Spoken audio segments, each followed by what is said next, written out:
하나님이 사랑하시는 비산동교회 성도님들, 지난 하루 동안 평안하셨습니까? 하나님의 말씀은 다양한 방법으로 이 세상에 전해집니다.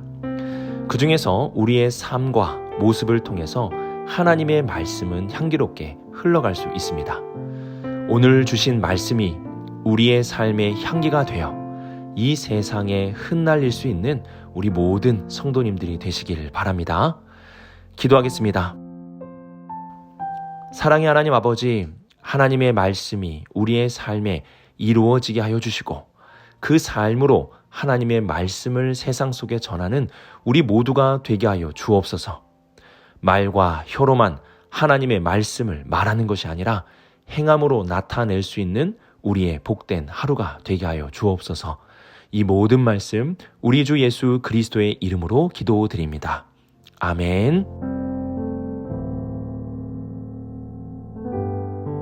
오늘 우리에게 주시는 하나님의 말씀은 이사야 20장 1절에서 6절까지 말씀입니다. 하나님의 말씀을 함께 읽겠습니다. 아수르의 사르곤 왕이 다르단을 아스돗으로 보내매 그가 와서 아스돗을 쳐서 취하던 해니라. 그때 여호와께서 아모스의 아들 이사야에게 말씀하여 이르시되 갈지어다 내 허리에서 배를 끄르고 내 발에서 신을 벗을지니라 하시매 그가 그대로 하여 벗은 몸과 벗은 발로 다니니라. 여호와께서 이르시되 나의 종 이사야가 3년 동안 벗은 몸과 벗은 발로 다니며 애굽과 구스에 대하여 징조와 예표가 되었느니라.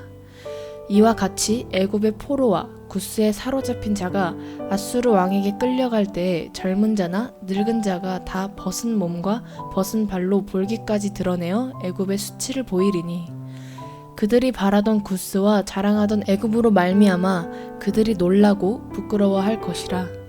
그날에 이 해변 주민이 말하기를 우리가 믿던 나라 곧 우리가 아수르 왕에게서 벗어나기를 바라고 달려가서 도움을 구하던 나라가 이같이 되었은즉 우리가 어찌 능히 피하리요 하리라. 아멘.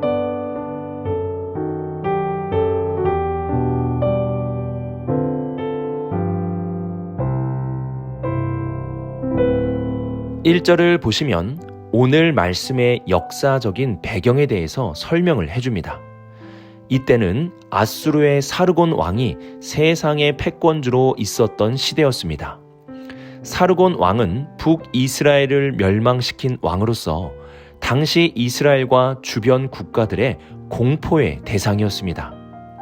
이러한 왕이 북이스라엘을 멸망시키고 나서 그 지역을 잠시 떠나게 되자 블레셋의 아스돗을 중심으로 하여 아수르에 대한 반란을 준비하게 되었습니다. 이를 아스돗의 반란이라고 하는데요. 강대한 아수르와 맞서 싸우기 위해서 블레셋은 주변 국가들의 동맹을 요구하게 됩니다. 이렇게 아스돗을 중심으로 하여 여러 나라들이 힘을 모았습니다. 그러나 1절 말씀에서도 나오듯이 사르곤 왕이 다르단이라는 아수르 총사령관을 아스돗으로 보내어 그 반란을 순식간에 제압하였습니다. 아스돗 반란은 대략 3년이나 철저하게 준비한 것입니다.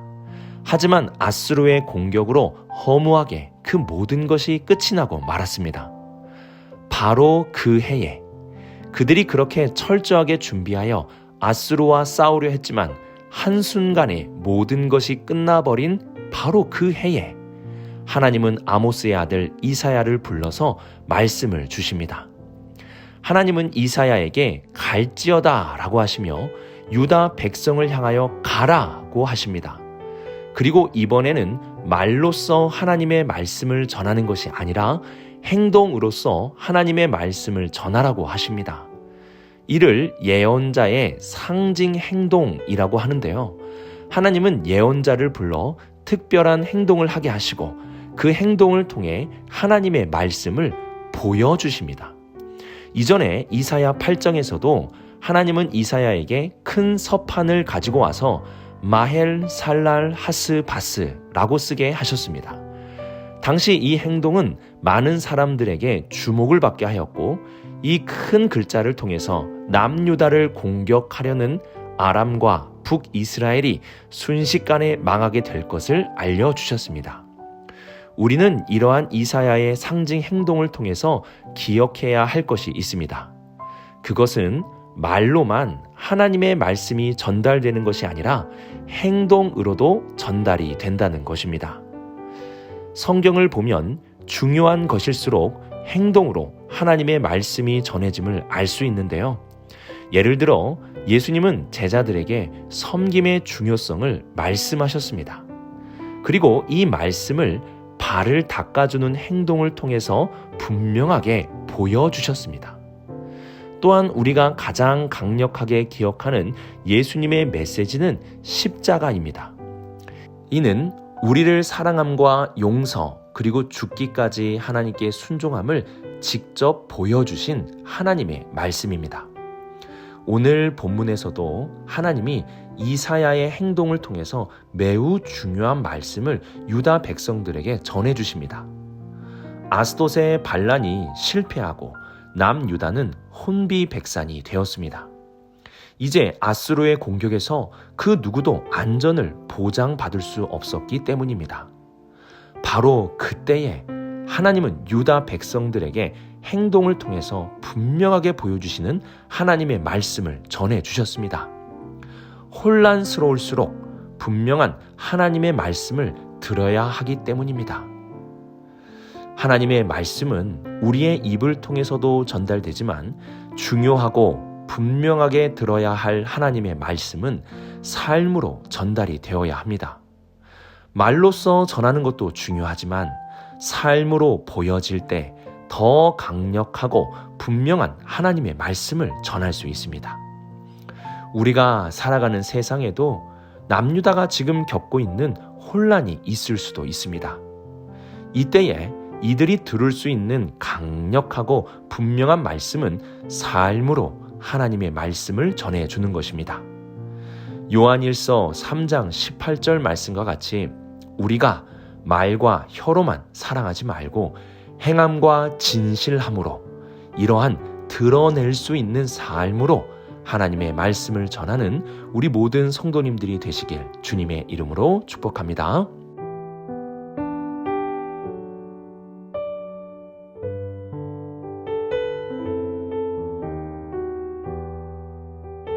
하나님은 이사야에게 수치스러운 행동으로 벗은 몸과 벗은 발로 3년 동안 다니라고 말씀하셨습니다. 이러한 행동은 3절과 같이 애굽과 구스에 대한 징조와 예표의 말씀이었습니다. 1번 질문에서도 살펴보았듯이 당시는 아스돗의 반란이 실패한 때입니다.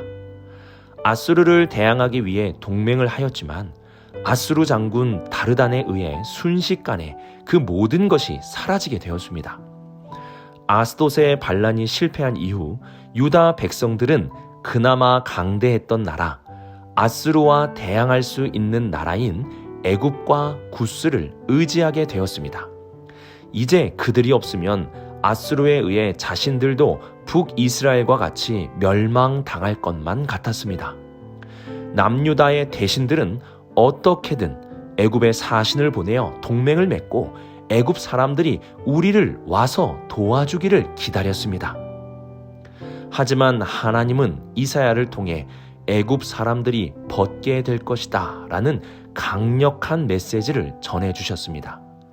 이는 4절에서와 같이 애굽의 포로와 구스에 사로잡힌 자가 아수르에게 끌려가는 것을 보여주는 말씀입니다. 하나님은 이사야를 통해 애굽을 의지하지 말라, 그들도 아수르의 포로가 될 것이라고 말씀을 해주십니다. 5절을 보시면 당시 애굽과 구스는 유다 백성들이 바라보았던 나라이며 자랑했던 나라였음을 알 수 있습니다. 그러나 아수르의 공격으로 애굽과 구스는 부끄러운 존재가 될 뿐이었습니다. 6절에서는 해변의 주민들, 즉 아스돗의 반란에 실패한 자들도 애굽과 구스의 동맹을 요청하였다는 것을 알 수 있습니다. 하지만 그들에게 어떠한 도움도 받지 못했다는 것을 알려주고 있습니다.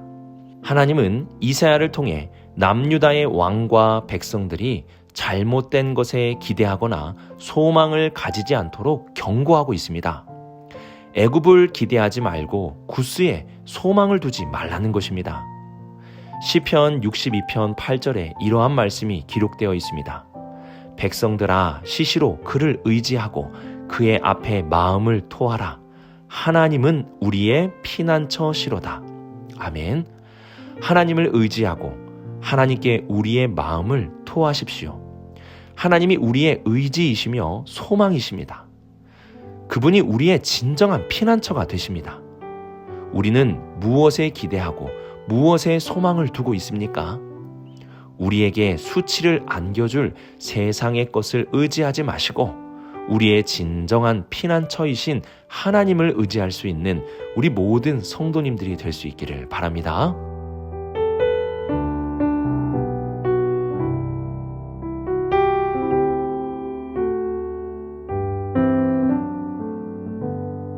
유다 사람들은 이사야의 행동으로 주시는 말씀을 듣고 탄식합니다. 이제는 아수르의 공격에서 더 이상 의지할 것이 없었기 때문입니다. 애굽도 안 되고 구스도 안 된다면 도대체 무엇을 의지해야 한단 말입니까? 이후에 아수르의 사르곤 왕의 아들 산헬립이 남유다를 공격하게 됩니다. 예루살렘 성을 포위했고 이제 굶어 죽든지 나가서 아수르 군대의 칼에 맞아 죽든지 막막한 상황에 처하게 되었습니다. 그때 하나님은 이사야를 통해서 아수르의 군대를 두려워하지 말고 그들이 하는 말도 듣지 말라는 말씀을 전해주십니다. 히스기야는 산헬립의 무지막지한 공격에 탄식하며 하나님 앞에 기도를 하게 되었고, 대저 내가 나를 위하며 내 종 다윗을 위하여 이 성을 보호하며 구원하리라는 구원의 말씀을 듣게 됩니다. 이 말씀 이후에 하룻밤 사이에 아수르의 군대 18만 5천 명이 즉사하였고 아수르의 군대는 패잔병이 되어 돌아가게 되었습니다. 우리의 삶에는 탄식할 일들이 찾아오게 됩니다. 여러 고난과 슬픈 일들, 또 내 뜻대로 되지 않은 일들, 그리고 내가 평생을 바라보고 소망하며 살아왔던 것들이 아무것도 아니라는 사실을 깨닫게 되면 탄식을 할 수밖에 없습니다. 하지만 히스기야의 탄식이 기도로 이어지고 그 기도가 구원의 말씀으로 응답됨과 같이 탄식으로 인하여 우리가 하나님께 기도하게 된다면 그 탄식은 구원의 길을 열어주는 통로가 될 수 있습니다. 탄식에 머물러 계시지 마시고 탄식함으로 기도할 수 있는 우리 모든 성도님들이 될 수 있기를 바랍니다. 오늘의 말씀을 묵상하며 행동으로 하나님의 말씀을 전할 수 있는 삶의 메신저가 될 수 있기를 바랍니다. 이와 함께 잘못된 것에 기대하거나 소망을 가져서는 안 됩니다. 우리는 하나님을 기대하고 소망하며 탄식 속에 머물러 있는 것이 아니라 나의 탄식으로 인하여 기도할 수 있는 우리 모두가 되어야 합니다. 오늘도 하나님의 말씀을 삶으로 전할 수 있는 메신저가 되고 하나님께 소망을 두며 탄식할 때 오히려 기도할 수 있는 우리 모든 성도님들의 삶이 되시길 주님의 이름으로 축복합니다. 기도하겠습니다. 사랑의 하나님 아버지, 우리의 삶이 하나님의 말씀의 통로가 되게 하여 주옵소서. 오늘의 삶으로 말씀을 증거하는 삶의 메신저가 되게 하여 주옵소서. 하나님, 우리가 이 세상의 것들에 소망을 두지 않게 하시고 우리의 소망이 오직 하나님께만 머물러 있도록 하여 주옵소서. 하나님이 주시는 소망이 우리의 삶을 행복하게 바꾸어 주실 것을 믿습니다. 하나님, 이 세상에 탄식이 있을 때마다 실망하거나 좌절하지 않게 하시고 기도할 수 있는 우리 모두가 되게 하여 주옵소서. 오늘도 항상 깨어 기도하겠습니다. 이 모든 말씀 우리 주 예수 그리스도의 이름으로 기도드립니다. 아멘.